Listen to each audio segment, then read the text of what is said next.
Statistics क्या है? Statistics क्या है? Collection of the data, information का कलेक्शन, फिर इंटरप्रिटेशन। इंटरप्रिटेशन मतलब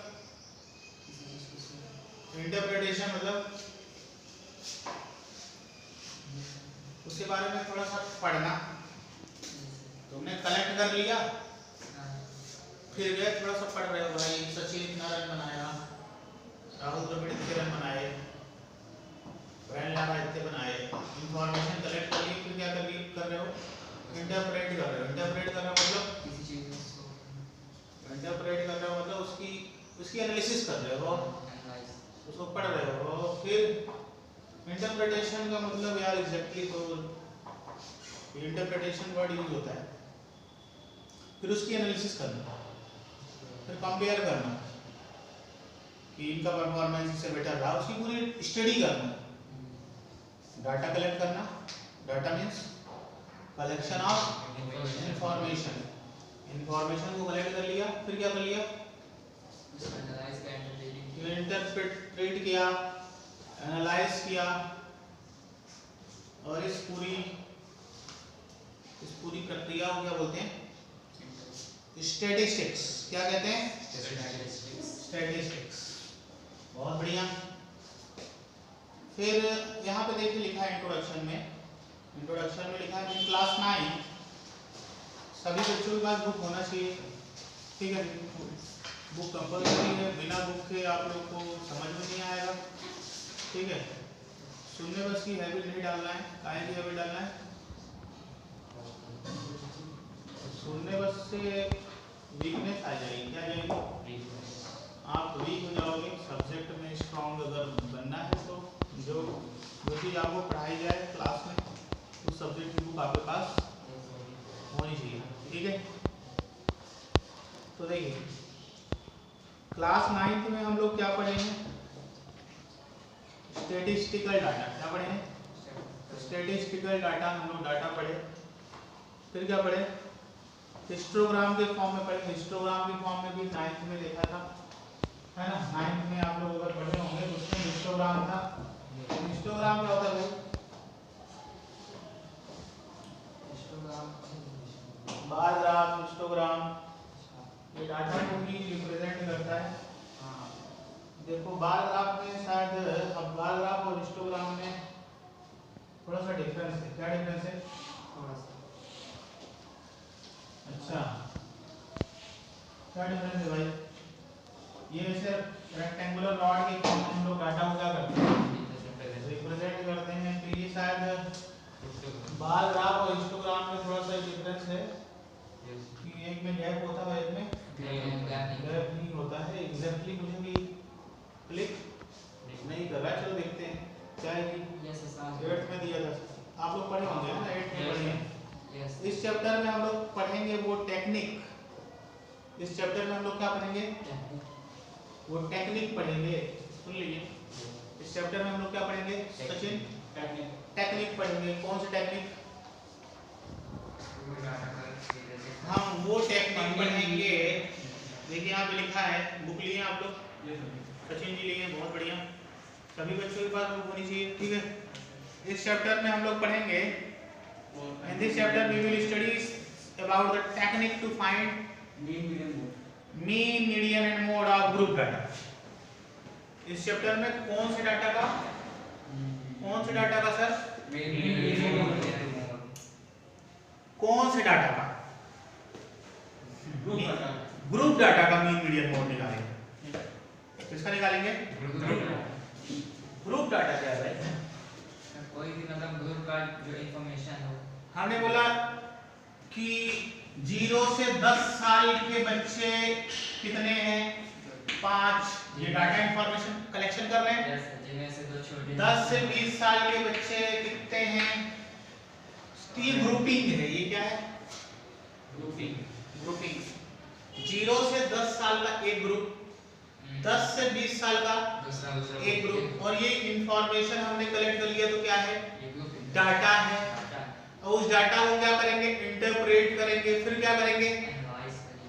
एनालाइज करेंगे और फिर क्या करेंगे, इंटरप्रेट मतलब पूरा कैलकुलेशन करेंगे, फिर क्या करेंगे, मीन निकालेंगे, फिर मीडियन निकालेंगे, फिर क्या निकालेंगे, मोड निकालेंगे। ये पूरी स्टडी क्या है, स्टैटिस्टिक्स।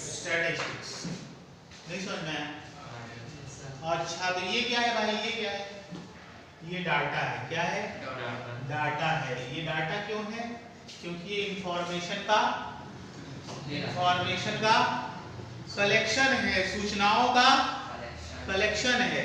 नहीं समझे?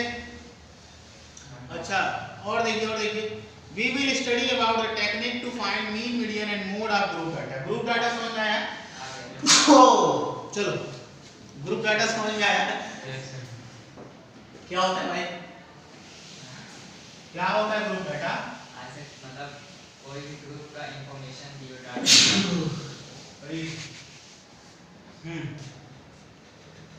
तो हम लोग पढ़ेंगे mean, median, mode of group data. और क्या पढ़ेंगे भाई, और क्या पढ़ेंगे? Mean, median, mode. Mean, median, mode. Mean क्या है भाई, मीन, फिर मीडियन, फिर मोड। अच्छा मीन क्या है, मीन हमने कहा आपके पहले टेस्ट में 15 नंबर आए 30 में, फिर दूसरे टेस्ट में 10 नंबर आए, तीसरे टेस्ट में 5 नंबर आए, चौथे टेस्ट में 25 नंबर आए।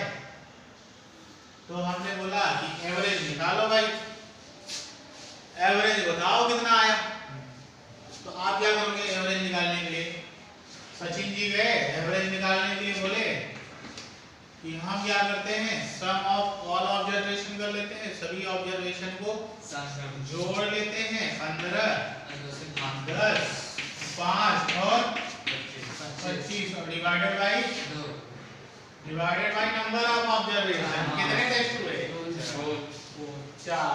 इन्होंने बोला सर हमारा जो मीन आया, हमारा मीन जो रिजल्ट था, एवरेज जो हमारा परसेंटेज एवरेज जो रिजल्ट आया तो कितना आया, 15 10 25 25 5 30 और 25 55 बटे 4 एकम 4 1 15 4 दिहाई 12 फिर कितना हो जाएगा 12 4 एकम 4 तो 4 दिहाई 12 और 30 4 सते 28 और 20 4 पंचे 20। इन्होंने बोला कि जो हमारा एवरेज स्कोर आया 13,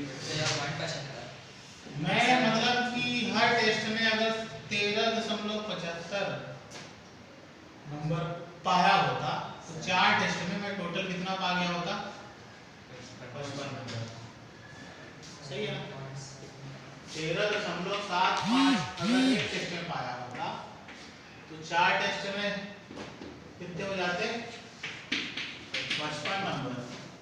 यही हो जाता, यही आता 13 चौको 52 और 75 चौको 0.75 into 4 कितना हुआ, 3 52 3 वो सही जा रहा है। इसका मतलब आपने ये बोला कि हर टेस्ट में अगर मैं एवरेज कितना पाता, 13.75 तो 4 टेस्ट में मेरे कितने हो जाते हैं, 55 नंबर हो जाते हैं। तो आपने एक तरीके से मीन निकाल लिया। क्या निकाल लिया, लेकिन ये जो डाटा था क्या ये ग्रुप डाटा था? क्या ये डाटा ग्रुप डाटा था? सचिन तेंदुलकर, क्या ये डाटा ग्रुप डाटा था? क्यों ग्रुप नहीं था, क्यों इसमें ग्रुपिंग नहीं की गई थी? कौन सा सब्जेक्ट में कितने मार्क्स आएंगे, बैठ जाइए, बहुत बढ़िया। ये रॉ डाटा है। कौन सा डाटा है, रॉ डाटा। हाथ नीचे। तो रॉ डाटा क्या होता है भाई, इसमें सर सिंगल, हाँ सिंगल एलिमेंट प्रेजेंट होती है, क्या कहलाएगा, रॉ डाटा। ग्रुप डाटा का कहलाएगा 0 से 10 साल, 10 से 20 साल, ये क्या है, ग्रुपिंग। अब ये किस डाटा लिखा गया है तो क्या कहलाएगा? रॉ डाटा, कच्चा डाटा। ठीक है, ठीक है। तो ये जो हमने मीन निकाला, ये क्या है भाई? ये क्या है? ये मीन वैल्यू है। मीन मतलब एवरेज। एवरेज हमने निकाला, एवरेज निकालने का एक तरीका बताया। ठीक है, फिर उसके बाद क्या पढ़े? फिर हमारे पास एक तरीका आता है क्या? मीडियन निकालने। क्या निकालने का? मीडियन भी क्या है भाई? Median is also a method to find average. Average निकालने का दूसरा तरीका क्या है? मीडियन है। और एवरेज निकालने का एक और तरीका क्या है? मोड है। तीनों ही एवरेज निकालने के तरीके। मीन को किससे रिप्रेजेंट करते हैं? मीन को किससे रिप्रेजेंट करते हैं? एक्स बार से करते हैं। ठीक है, मीन को किससे रिप्रेजेंट करते हैं?